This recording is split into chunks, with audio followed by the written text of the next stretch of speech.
अस्सलाम वालेकुम। बुलेटिन में खुशामदीद। मैं हूँ शाज़ेब अहमद और मैं हूँ इरम ज़ईम। खबरनामे में सबसे पहले बात करते हैं लाहौर में निजी यूनिवर्सिटी के टीचिंग अस्पताल में लड़की की लाश छोड़ने वाले दूसरे मुल्जिम को भी गिरफ्तार कर लिया गया। पुलिस के मुताबिक दूसरे नौजवान की शिनाख्त अवैस के नाम से हुई है। मुल्जिम अवैस को पहले से गिरफ्तार मुल्जिम उसामा की निशानदही पर पकड़ा गया है।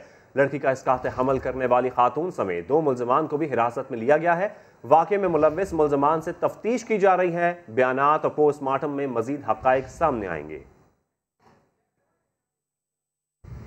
और आपको बताएं, लापता अफराद केस से मुतालिक अपडेट करेंगे। सिंध हाई कोर्ट ने सेक्रेटरी दाखिला को अदालत में पेश करके रिपोर्ट तलब कर ली है।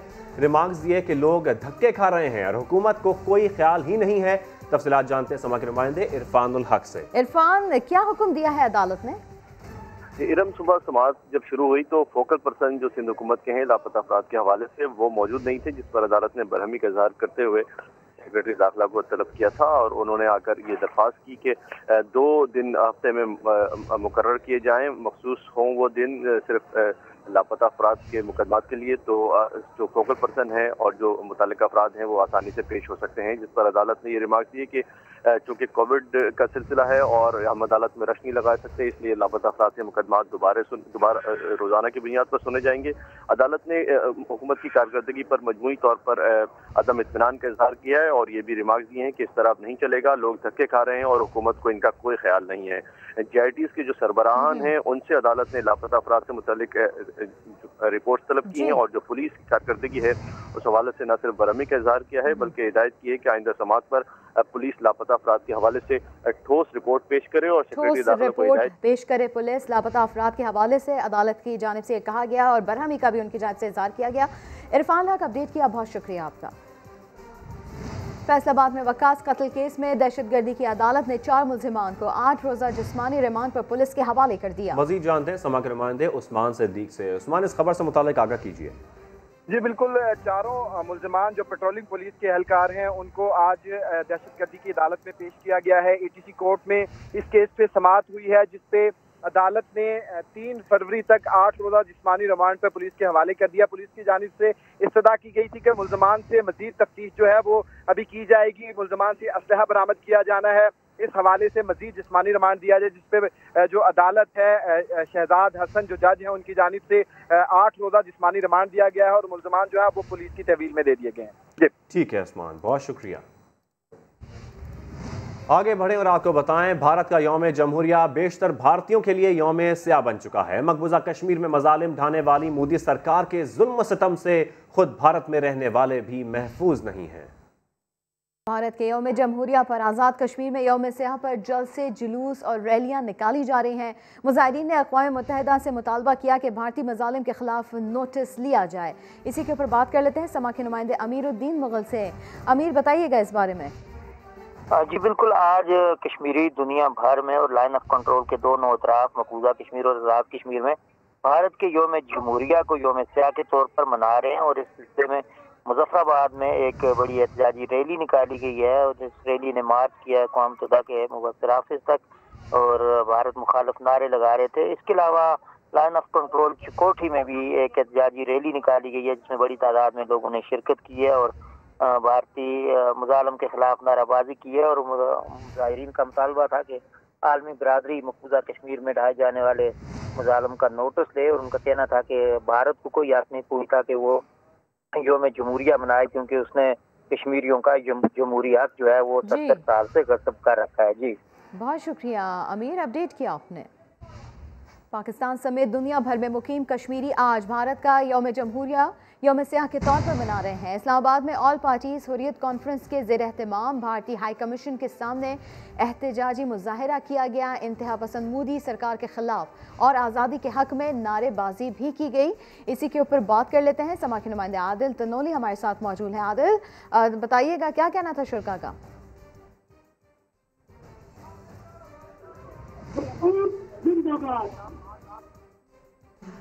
जी देखें, भारतीय जमहूरिया के खिलाफ आज ऑल पार्टी हुर्रियत कॉन्फ्रेंस की जानब से जो है वो भारतीय हाई कमीशन के सामने एहतजाजी मुजाहरा किया जा रहा है और उनका ये मुतालबा है कि आलमी दुनिया भारत की जानब से जो कश्मीर में मुजारम किए जा रहे हैं उनको रुकवाने के लिए किरदार अदा करे। मोदी सरकार के खिलाफ जो है वो नारेबाजी भी की जा रही है। खासी तादाद में ऑल पार्टी हुर्रियत कॉन्फ्रेंस की जानब से जो मुजाहरीन है वो यहाँ पर पहुँचे हैं, जिनमें मर्द और ख़वातीन की भी बड़ी तादाद शरीक है। इसके अलावा वकला जो हैं वकला भी यहाँ पर मौजूद हैं और उनकी जानब से यह मुतालबा किया जा रहा है कि आलमी दुनिया भारत की जानब से जो मकबूजा कश्मीर के अंदर ख़वातीन के साथ लोगों के साथ जो जुल्म किए जा रहे हैं उनको रुकवाने के लिए अपना किरदार अदा करे और मकबूजा कश्मीर का जो मसला है उसको फौरी तौर पर हल करवाए। भारत की जानब से जो जुल्म किए जा रहे हैं उसके बाद जो है भारत को यौम जमहूरिया मनाने का कोई भी हक नहीं है। ये जो मुजाहिरीन हैं उनकी जानब से ये कहा जा रहा है कि और खासी तादाद में मुजाहिरीन जो है वो यहाँ पर इस वक्त भारतीय हाई कमीशन के सामने मौजूद हैं और अपना एहतजाज रिकॉर्ड करवा रहे हैं और कहा जा रहा है कि दुनिया भर में बसने वाले जो कश्मीरी हैं वो आज अपना एहतजाज जो है वो भारत के खिलाफ कर रहे हैं और दुनिया को ये बताना चाह रहे हैं कि भारत जो है वो जमहूरियत के नाम पर मकबूजा कश्मीर में जो जुल्म ढाया जा रहा है उसके बाद जो है भारत को यौम जमहूरिया मनाने का कोई भी हक नहीं है। आलमी दुनिया जो है वो एहतजाज किया गया मुजाहिरीन की जानिब से। इस हवाले से आदिल तनोली अपडेट किया, बहुत शुक्रिया आपका। अभी आपको बराह रास्त लिए चलते हैं, चेयरमैन नैब जावेद इकबाल तकरीब से खिताब कर रहे हैं और बहुत दोस्ताना माहौल में रिकॉर्ड की है। कोई पैनिक नहीं था, कोई उनके पैसों की कटौती नहीं थी, कोई उन पर काशन नहीं था। उनको कहा कि देखें आपने पैसे लिए हैं। उसकी सबसे बड़ी वजह यह है कि आप एक दिन अपने रब के सामने भी जवाब दें, है ना। नैब का तो मसाइल यहाँ ख़त्म हो जाएंगे, उस वक्त आपके अपने जो आज़ा हैं वो आपके खिलाफ गवाही देंगे। मैं अपने हर फेल के लिए, हर कौल के लिए आज मैं जो करता हूँ कल मैं रब के सामने उसका जवाब दे हूँ। तो आप बताएं मैं क्यों गलत काम करूँ, जबकि मुझे इसका एहसास है, ये मेरे ईमान का हिस्सा है और मुझे इस पर यकीन है कि एक दिन आपने अपने हर कौल का और हर फेल का जवाब परवरदिगार के सामने देना है। उस सोसाइटी से 2.5 अरब रुपए लिए, एक और सोसाइटी से 1.5 अरब रुपए लिए और ये लोगों को बाइज़्ज़त तरीके से बुलाकर एक कप चाय पिलाकर चेक उनके हवाले किए गए और साथ ये भी गुजारिश की गई कि आप आइंदा जब भी इन्वेस्टमेंट करें तो ज़रा सोच समझ के करें। अब मैं अपनी एक ज़ाती मिसाल आपको दूँ, वो इसलिए कि प्रेसिडेंट साहब ने बल्कि कुछ हमारे बिजनेसमैन की शिकायत थी कि जी ये तो हमारा प्राइवेट मामला है। प्राइवेट मामला उस वक्त होता है जब एक इंडिविजुअल दूसरे इंडिविजुअल के साथ करे। जब 2,500 आदमी इन्वॉल्व हो जाते हैं तो ये प्राइवेट मामला नहीं रहता। मैं जब सुप्रीम कोर्ट से फारिग हुआ तो वहाँ से काफ़ी पैसे मुझे मिले, तो मैंने कहा कि एक प्लाट मुझे ले लेना चाहिए। तो एक सोसाइटी की ऐड आई हुई थी, ब्रोशर भी था उसका। ब्रोशर में आबशार भी थे, मसाजिद भी थी, टेनिस कोर्ट भी थे, जिम भी थे, शॉपिंग सेंटर भी थे। लेकिन उन्होंने कहा कि ये शर्त ये है कि जब आप इकट्ठे पैसे देंगे तो बैलेटिंग नहीं होगी। तो मैंने उन्हें 45 लाख रुपए दिया। आज तक न मुझे प्लाट मिला न वो 45 लाख रुपए वापस मिले। आप ये आप अंदाज़ा करें। जब मैं नैब का चेयरमैन हुआ तो उस सोसाइटी के करता धरता में से 2 लोग जो हैं वो मेरे पास आए। उन्होंने अपनी जेब से वो चेक निकाला और कहा कि जी ये आपका वो 45 लाख रुपए। मुल्क में बेहतर अमन अमान का क्रेडिट अफवाज पाकिस्तान को जाता है। मुल्क अरबों डॉलर का मकरूज है। चेयरमैन नैब जावेद इकबाल तकरीब से खिताब कर रहे हैं। और एक बार फिर से हिंदुस्तान में पेश आने वाली मजमूई सूरत हाल, जहाँ पर सिखों के साथ इम्तियाजी सलूक नई बात नहीं, उन पर 1984 में तशद्दुद की इब्तिदा हुई। ऑपरेशन ब्लू स्टार के दौरान सिखों के मुकद्दस मकाम गोल्डन टेम्पल की बेहुरमती की गई। ये रिपोर्ट देखते हैं। जनूबी अफ्रीकी टीम 13 साल बाद पाकिस्तान में इन एक्शन। मेहमान टीम की कराची टेस्ट में पाकिस्तान के खिलाफ टॉस जीतकर बैटिंग जारी है। कराची में पहले टेस्ट का मैदान सजा तो जनूबी अफ्रीकी कप्तान क्विंटन डी कॉक ने टॉस जीतकर बैटिंग का फैसला किया। 30 के स्कोर पर शाहीन आफरीदी ने ब्रेक थ्रू दिलवाया। एडन माकरम 13 रन बनाकर आउट हुए। 63 रन पर वेंटर डेसन 17 रन बनाकर रन आउट हुए। खाने के वक्फे तक जनूबी अफ्रीका ने 2 विकेटों पर 94 रन बना लिए। फाफ डू प्लेसी 14 और डीन एल्गर 46 रन के साथ क्रीज पर मौजूद हैं। कौमी क्रिकेट टीम के कप्तान बाबर आजम का कहना है कि टॉस जीतकर पहले बैटिंग ही करते, लेकिन टॉस किसी के हाथ में नहीं होता। हमारी होम कंडीशंस हैं, लेकिन जनूबी अफ्रीका आसान हरीफ नहीं। बाबर आजम बतौर कप्तान पहली बार टेस्ट में कप्तानी कर रहे हैं। इसके अलावा जनूबी अफ्रीका के खिलाफ पहले टेस्ट में पाकिस्तान क्रिकेट टीम में डोमेस्टिक परफॉर्मर्स को मौका मिल गया।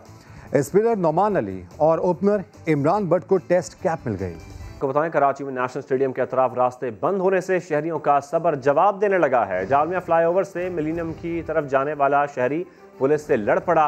एहलकारों ने परेशान शहरी को तशद्दुद का निशाना बना डाला। मजीद जानते हैं समा के नुमाइंदे शाहनवाज कादरी से। जी शाहनवाज, बताइएगा। देखिए, बिल्कुल आज पाकिस्तान और साउथ अफ्रीका के दरमियान टेस्ट मैच खेला जा रहा है, जिसके बायस नेशनल स्टेडियम के इतराफ की जो रास्ते हैं वो शहरियों के लिए बंद कर दिए गए हैं। तो ट्रैफिक जैम से जो परेशान शहरी हैं, अब उनका सब्र का जो पैमाना है वो लबरेज होना शुरू हो चुका है।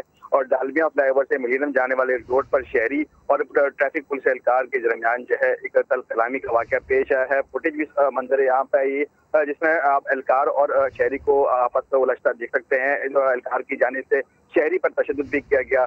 सारे वाक़े के नोटिस जो है इससे ले लिया है। वाक़े की मजीद इंक्वायरी की जा रही है। बहुत शुक्रिया आपका शाहनवाज।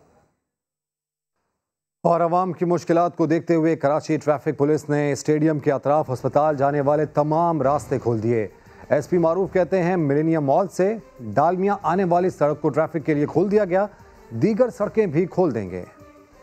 लोगों को रिलीफ देने के लिए और ट्रैफिक का फ्लो बरकरार रखने के लिए कारसाज से पूरा रोड, दोनों साइडें कारसाज रोड की खोल दी गई ताकि आगा खान जाने वालों को प्रॉब्लम ना हो। वो तमाम कराची पुलिस से तकरीबन 2800 के करीब नफरी इसमें डिप्लॉयड है, जिसमें स्पेशल सिक्योरिटी यूनिट से के भी 1100 अफसरान और पर्सोनल मौजूद हैं।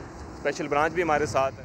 फैसलाबाद के सरकारी स्कूल में मजीद 8 तलबा और 1 टीचर में कोरोना वायरस की तस्दीक हो गई है। अब तक 21 तलबा और 3 टीचर्स की मुस्बत रिपोर्ट्स आ चुकी हैं। मजीद बात करेंगे समग्र नुमाइंदे खुरम शहजाद से। जी खुरम, तफसीलें आगाह कीजिए इस बारे में। जी फैसलाबाद के सरकारी स्कूलों में मजीद आपको बता रहे हैं, फैसलाबाद के सरकारी स्कूल में मजीद 8 तलबा और 1 टीचर भी कोरोना वायरस की तस्दीक हुई है। इस पर बात कर लेते हैं। सादिया फरहान हमारे साथ मौजूद हैं, समा की नुमाइंदा। सादिया, आगाह कीजिएगा इससे मुताल्लिक। सर, ओसी में खुरम शहजाद गया हुआ है। आपको बताएं, फैसलाबाद के सरकारी स्कूल में मजीद 8 तलबा और 1 टीचर में कोरोना वायरस की तस्दीक हो गई है। अब तक 21 तलबा और 3 टीचर्स की मुस्बत रिपोर्ट्स आ चुकी हैं। आपको बताएं, फैसलाबाद से खबर शामिल कर रहे हैं।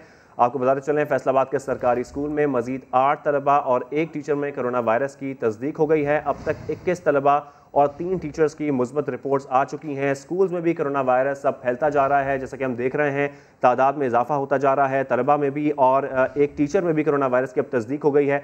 अब तक तकरीबन 21 तलबा और 3 टीचर्स की मुस्बत रिपोर्ट्स आ चुकी हैं। आपको बताएं, मुतासरा स्कूलों में माइक्रो स्मार्ट लॉकडाउन नाफिज कर दिया गया है। इसके साथ साथ फैसलाबाद में कोरोना का इल्म के परवानों पर हमला जारी है।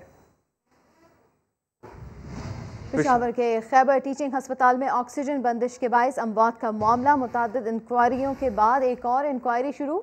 मुलाजमत से फारिग करने के बावजूद 5 मुलाजमीन एक बार फिर इंक्वायरी के लिए तलब कर लिए गए हैं। साबिक मुलाजमीन, उनका ये मौक़िफ़ सामने आया है कि कसूरवार ठहराने के बावजूद बुलाया जा रहा है। बात कर लेते हैं राहम यूसुफजई से।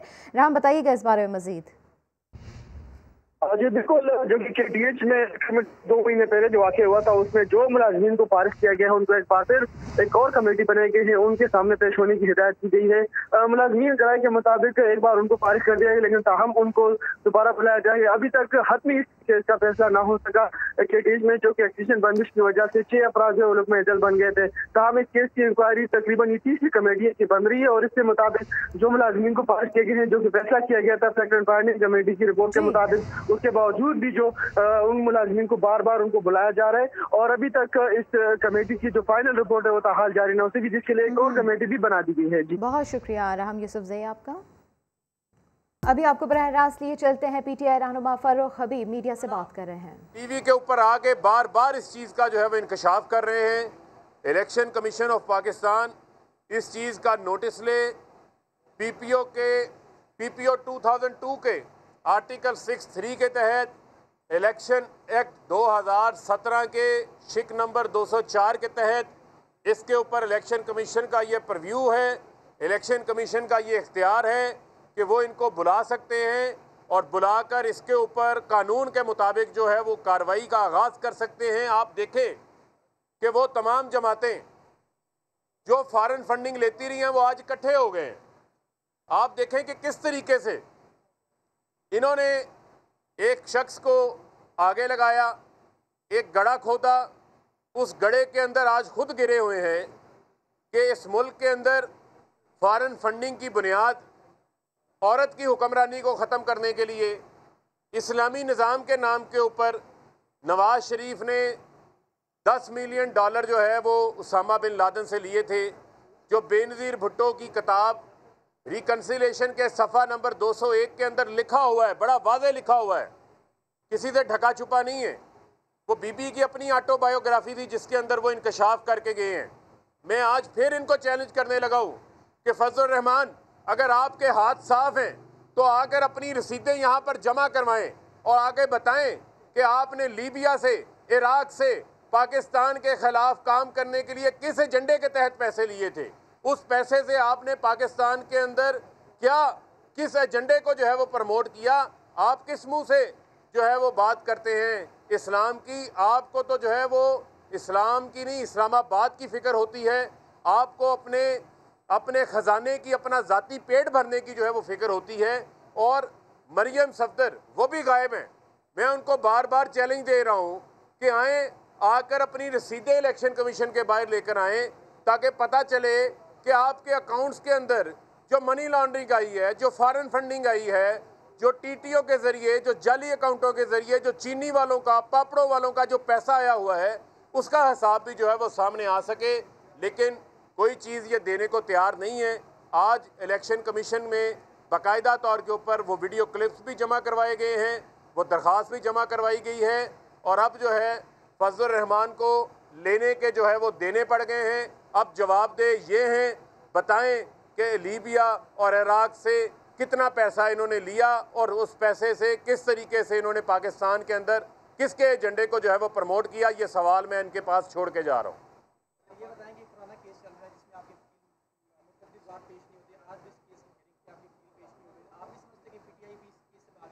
देखें, बात यह है कि हम तो अपना तमाम तर रिकॉर्ड जो है वो जमा करवा चुके हैं और कल ईसीबी की इलेक्शन कमीशन तहरीक इंसाफ ने JUI के खिलाफ दरख्वास्त दायर कर दी। JUI पर फॉरेन फंडिंग लेने का इल्ज़ाम है। JUI को 2 ममालिक से फंडिंग होती रही है।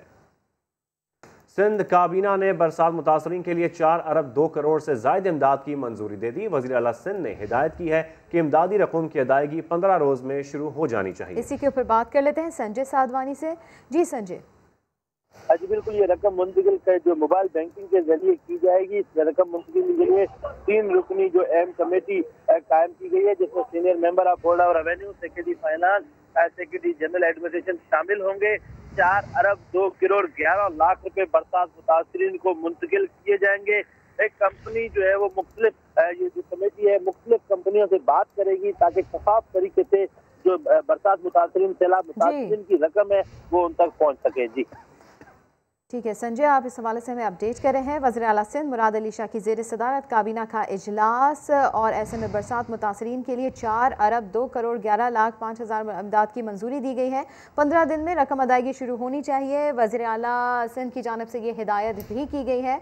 थरपारकर में एंटी इंक्रोचमेंट पुलिस स्टेशन के क़याम की भी मंजूरी दी गई है, जबकि पुलिस स्टेशन कायम करने के लिए 32 लाख रुपए रकम की भी मंजूरी दी गई है। तो सिंध काबीना ने बरसात मुतासरीन के लिए 4 अरब 2 करोड़ से ज़ायद इमदाद की मंजूरी दे दी है।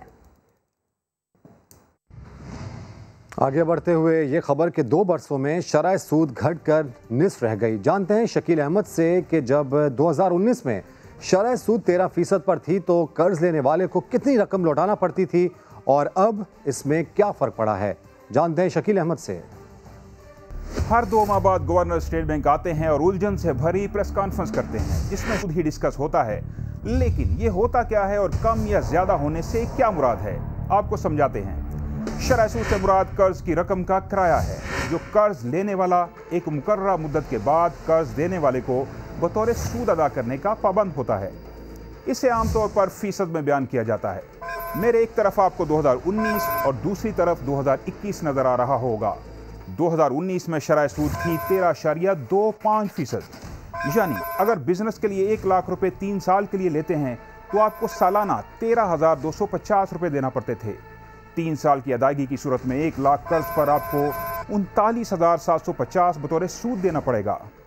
यानी कुल रकम 1,39,750 वापस लौटाना पड़ेगी। 2021 में हुकूमत ने शरह सूद कम करके 7% कर दी है, यानी अब 1 लाख रुपए पर सालाना 7,000 रुपये बतौर कर्ज लौटाना पड़ेगा। 3 साल के लिए कर्ज लिया हो तो 21,000 रुपया बनता है, यानी 1,21,000 रुपया लौटाना पड़ेगा, यानी तकरीबन 18,000 रुपये की बचत होगी। अब समझते हैं ये कमी या इजाफा क्यों किया जाता है। अमूमी तौर पर महंगाई कंट्रोल करने के लिए शरह सूद में इजाफा किया जाता है। कारोबारी सरगर्मियों को सपोर्ट या सहारा देना हो तो शरह सूद में कमी की जाती है, और अगर मुआशी सरगर्मी और महंगाई में तवाज़ुन कायम रखना हो तो शरह सूद बरकरार रखा जाता है। मुआशी माहिरीन को उम्मीद है कमर्शियल बैंक कारोबारी तबके की तरह अब आम आदमी को भी सस्ते कर्जे देंगे। पंजाब काबीना इजलास में फयाजुल हसन चौहान की महकमा सेहत पर एक मरतबा फिर तनकीद। सेक्रेटरी सेहत को मुखातिब करके कहा कि रावलपिंडी में मुलाजमीन कहते हैं सेहत कार्ड्स नहीं मिले। मजीद 3 वुज़रा ने भी हेल्थ कार्ड्स हल्कों तक न पहुंचने का गिला किया है। मजीद जानते हैं नईम अशरफ भट्ट से। नईम साहब बताइएगा क्या गिले शिकवे किए गए काबीना इजलास में? जी, गुज़श्ता रोज पंजाब काबीना के इजलास में जब हेल्थ कार्ड्स पर ब्रीफिंग हो रही थी सेक्रेटरी सेहत की जानिब से, तो फयाजुल हसन चौहान जो वजीर जेल खाना जात हैं, उन्होंने एकदम तनकीद शुरू कर दी कि ये हेल्थ कार्ड जो हैं ये हल्कों तक नहीं आ रहे, आम लोगों को भी नहीं मिल रहे। और खास तौर पर उन्होंने कहा कि मैं जब अपनी पिंडी में हल्के में जाता हूँ तो मेरे दफ्तर के लोग मुलाजमीन कहते हैं कि हमें कार्ड नहीं मिले, तो ये कार्ड जो हैं वो लोगों तक नहीं पहुँच रहे। इसकी तनकीद की तो फिर यास्मीन राशिद वजीर सेहत ने कहा कि आप गलत बयानी कर रहे हैं, आप गलत कह रहे हैं, ऐसा नहीं है, हम तो 50 लाख से ज्यादा कार्ड तकसीम कर चुके हैं। और फिर वजीर आला ने भी कहा कि ये कार्ड सियासत के लिए नहीं, आम लोगों के लिए हैं। लेकिन 3 और वुज़रा थे जिन्होंने फयाजुल हसन चौहान का जो मामला था उसी का वही साइड ली और कहा कि उनके हल्कों तक ये कार्ड नहीं आ रहे। लेकिन महमूदुर रशीद और शमशान बुहारी 2 सीनियर वुज़रा जो हैं उन्होंने यास्मीन राशिद जो हैं उनकी हिमायत की और कहा कि नहीं, ये कार्ड जो हैं वो आम लोगों के लिए हैं और उन तक पहुंच रहे हैं। लेकिन ये इससे पहले भी 2-3 दफा ऐसे हुआ है कि फयाजुल हसन चौहान जो हैं वो काबीना में बहुत सख्त बातें करते हैं, शायद इसी की वजह से उनकी वजारत भी बदली गई। और खास तौर पर यास्मीन राशिद से गुज़श्ता साल कोरोना पर एक मीटिंग थी काबीना की ही, उसमें भी उन्होंने काफी सख्त जुमले बोले थे यास्मीन राशिद के बारे में कि कोरोना के ऊपर जो हिफाजती इंतजाम हैं और जो सामान खरीदना है वो नहीं खरीदा जा रहा, और उस पर फिर यास्मीन राशिद काफी गुस्से में आई थी और उन्होंने ये कह दिया कि आप बिल्कुल। और एक बार फिर महकमा सेहत पर तनकीद की गई है। बहुत शुक्रिया नईम अशरफ भट्ट। फिल वक्त इतना ही, एक ब्रेक के बाद हाजिर होंगे हेडलाइंस के साथ। आप देखते रहिए समा।